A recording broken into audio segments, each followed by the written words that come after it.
अस्सलाम वालेकुम प्यारे बच्चों।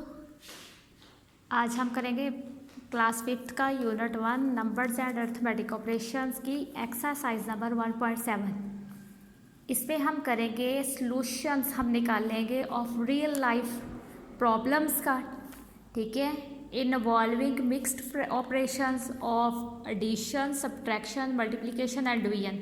यानी हम आज इसमें क्या करेंगे, हम रियल लाइफ प्रॉब्लम जो हमारी रोज़मर्रा ज़िंदगी में प्रॉब्लम्स होती हैं उनमें हम किस तरह से मैथ को यूज़ करते हैं। उनमें कुछ ऑपरेशन है, इसमें देखिए प्लस का ऑपरेशन है, ठीक है, माइनस का ऑपरेशन है, मल्टीप्लिकेशन है, ठीक है, ज़रब करना और डिवीजन करना। मतलब हमने कितने पैसे यूज़ कर ली है, कितने पैसे हमारे पास आए हैं, कौन से पैसे हमने कहाँ खर्च किए हैं, इनसे रिलेटेड सारी बातें ये रियल लाइफ प्रॉब्लम्स हैं।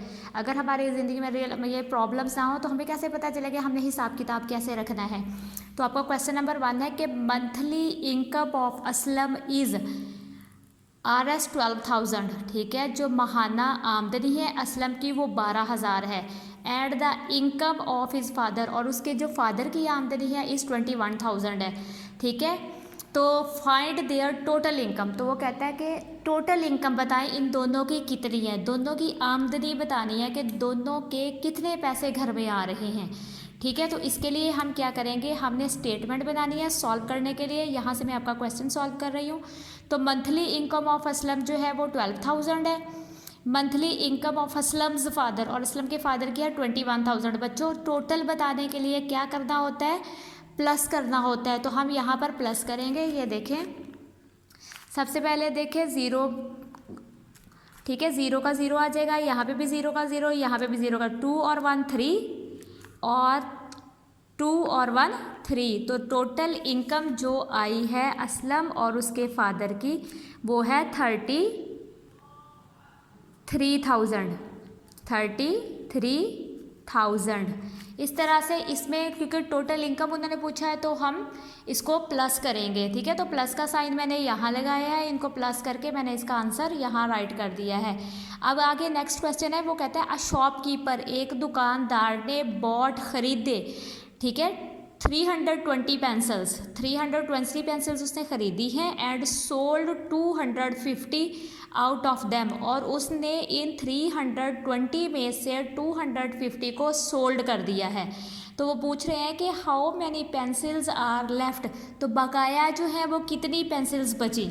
तो उसके लिए सबसे पहले आप लिखेंगे टोटल नंबर्स ऑफ पेंसिल, आपके पास जितनी पेंसिल्स हैं आपने वो राइट करनी है, और ये 320 हैं। अब नंबर्स ऑफ सोल्ड पेंसिल, कितनी पेंसिल्स उन्होंने बेच दी हैं। तो इसके लिए क्या करेंगे, हम माइनस करेंगे। देखो ज़ीरो के नीचे ज़ीरो है तो हम ज़ीरो ही राइट करेंगे। अब 2 में से 5 नहीं निकलते, ठीक है, हम माइनस नहीं कर सकते, हम क्या करेंगे, इधर से कैरी लेंगे, ये 12 बनेगा और यहाँ पे आपका 2 बच जाएगा, ठीक है। 12 में से 5 माइनस करेंगे तो 7,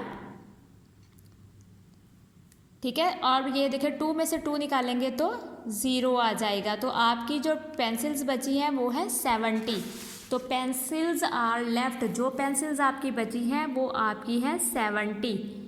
तो ये आपका आंसर हो जाएगा। उसके बाद आपका क्वेश्चन नंबर 3 है, calculate the amount of electricity bill, ठीक है। वो कहते हैं कि बिजली के बिल की जो रकम है उसको आप गिने। If a consumer consumed 160 unit in a month, अगर देखें हम बिजली इस्तेमाल करते हैं, बिजली इस्तेमाल करने वाले फर्ज करें हम हैं, तो हम जो है 160 यूनिट एक माह में यूज़ कर रहे हैं।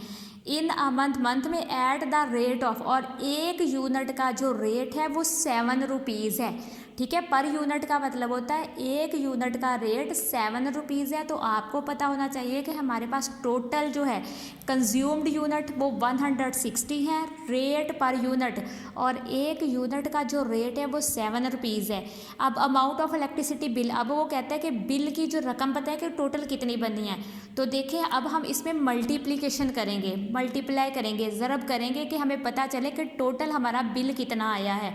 तो हम क्या करेंगे, 160 को मल्टीप्लाई करेंगे 7, तो 7 ज़ीरोज़ आर 0, 7 6 आर 42, 2 यहाँ आ गया, 4 यहाँ कैरी आ गया, 7 1 आर 7 और 4 11।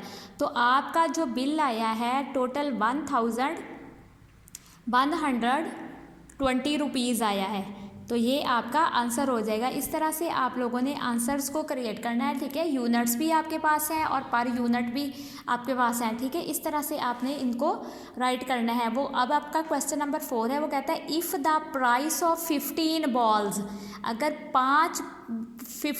15 बॉल्स की जो प्राइस है वो 300 है, तो वो कहता है then find the price of 1 ball. तो एक बॉल की आपने प्राइस बतानी है, कॉस्ट बतानी है, कीमत बतानी है कि एक बॉल कितने रुपीज़ की पड़ी, ठीक है। आपको ने कितने की परचेज़ की है। तो सबसे पहले आप लिखेंगे नंबर ऑफ बॉल्स।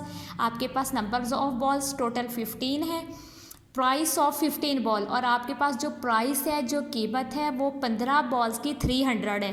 तो आपने प्राइस ऑफ 1 बॉल, जब आपके पास प्राइस ज़्यादा हो, ठीक है, और आपको प्राइस भी दी हुई हो और अमाउंट, ठीक है, और आपको चीज़ें भी बताई हुई हो कि आपके पास इतनी चीज़ें और उनकी इतनी प्राइस है, और आपने एक चीज़ की कीमत बतानी है, तो आप हमेशा डिवाइड करेंगे, ठीक है। अगर आपके पास एक चीज़ की कीमत है और ज़्यादा चीज़ों की मालूम करनी है तो मल्टीप्लिकेशन करते हैं, और अगर आपके पास ज़्यादा चीज़ें हैं और उनकी प्राइस भी दी हुई है और एक की मालूम करनी है तो आपने डिवाइड करना है। तो हम 15 पर 300 को डिवाइड करेंगे, ठीक है ना। 300 हम रखेंगे, 15 का टेबल पढ़ेंगे, अगर आता है तो ठीक है। 15 1 ज़ार 15, 15 2 ज़ार 30, ठीक है। 15 2 ज़ार 30 हम यहाँ राइट करेंगे,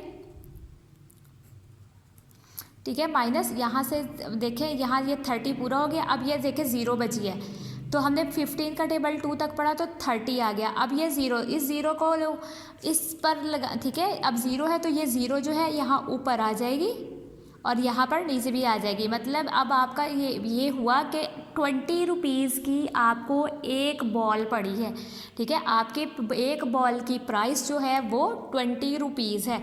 तो हम यहाँ पर RS रुपीज़ को कहते हैं, पाकिस्तानी रुपीज़ के साथ हमेशा RS लगता है। तो 20 रुपीज़, आपकी एक बॉल की प्राइस 20 रुपीज़ है। तो ये आपकी रियल लाइफ प्रॉब्लम्स में मैंने आपको plus, minus, multiplication and division, ये सारी बातें आपको बताई हैं। किस तरह से आपने इनको सॉल्व करना है। आपको स्टेटमेंट लिखनी आनी चाहिए। ये स्टेटमेंट हम क्वेश्चन के अंदर से ही लेते हैं, अपने पास से कुछ नहीं लिखते, ठीक है। आपने जितना ज़्यादा आप इसको रिपीट करेंगे उतना आपके लिए बेहतर होगा। अपना ख्याल रखिएगा। इसको अच्छे से 2 से 3 बार 4 बार इस एक्सरसाइज को करें, ताकि आपको बार बार करने से आपको पता चल जाए कि किस अमाउंट को किस तरह से पढ़ना है। देखिए इनकम आ रही है, ठीक है, टोटल इनकम है तो हम समझ ले प्लस करना है। अगर हमारे पास कुछ लेफ़्ट हुआ है, ठीक है ना, वो बताते हैं कि कितनी चीज़ें आपके पास लेफ़्ट हैं, बकाया हैं, तो आप माइनस करेंगे उसको बताने के लिए, ठीक है। अगर एक चीज़ है आपके पास और आपको ज़्यादा चीज़ों के मतलब यूनिट्स आपको बताएं या आपके पास प्राइस है तो आप मल्टीप्लिकेशन करेंगे। ज़्यादा चीज़ें हैं और एक चीज़ के बारे में मालूम करना है तो आप डिवाइड करेंगे। अगर आपको ये लेक्चर अच्छा लगा हो तो ज़रूर बताइएगा, लाइक कीजिए, कमेंट करें और मेरा चैनल सब्सक्राइब करें। अपना ख्याल रखिएगा। अल्लाह हाफिज़।